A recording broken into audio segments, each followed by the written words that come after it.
Media Sriwijaya. Bertempat di Aula Serbaguna lantai 3 Gedung OJK Kantor Regional 7 Sumbaksel, Untung Nugroho Kepala OJK Regional 7 Sumatera Bagian Selatan membeberkan hasil Survei Nasional Literasi dan Inklusi Keuangan SNLIK tahun 2022 dan update kinerja industri keuangan wilayah Sumatera Bagian Selatan Jumat tanggal 9 Desember tahun 2022. Melibatkan sekitar 34 media massa baik lokal maupun nasional dari beberapa wilayah seperti Bangka Belitung dan Provinsi Sumatera Selatan, serta ada juga dari Jawa Barat. OJK selain membeberkan hasil SNLIK tahun 2022 dan update kinerja industri keuangan di wilayah Sumbaksel, juga saring perkembangan terkini dengan para insan pers yang dilibatkan dalam pertemuan ini baik secara offline maupun Zoom meeting.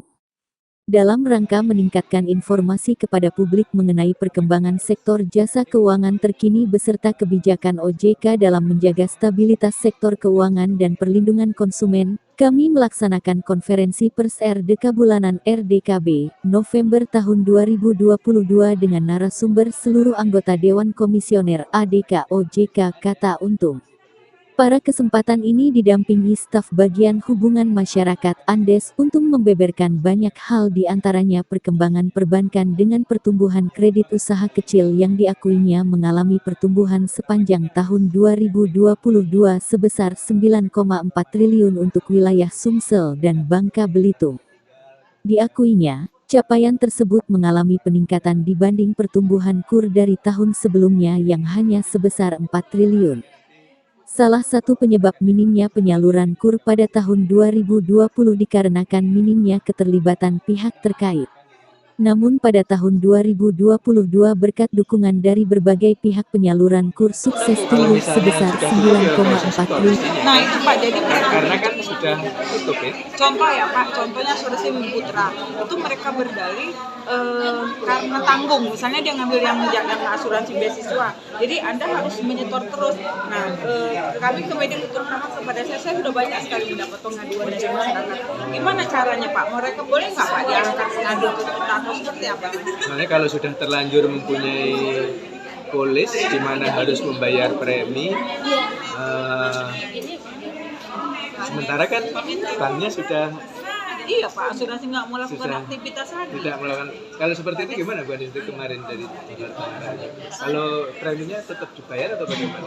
Dikembalikan kepada pemegang polisi Pak, apakah masih percaya atau tidak kepada jasa keuangan? Ya, jadi akhirnya kembali ke itu ya. Mungkin kalau kita yakin sudah enggak ya nggak usah dibayar gitu. Maksudnya kalau misalnya mereka kan sebagian besar masih membayar Pak, karena dibilang tanggung gitu kan. Jadi bayarlah sampai batas waktu. Tetapi melihat situasi sampai saat ini tidak ada kejelasan gitu, ada nggak Pak semacam tindakan dari OJK sendiri?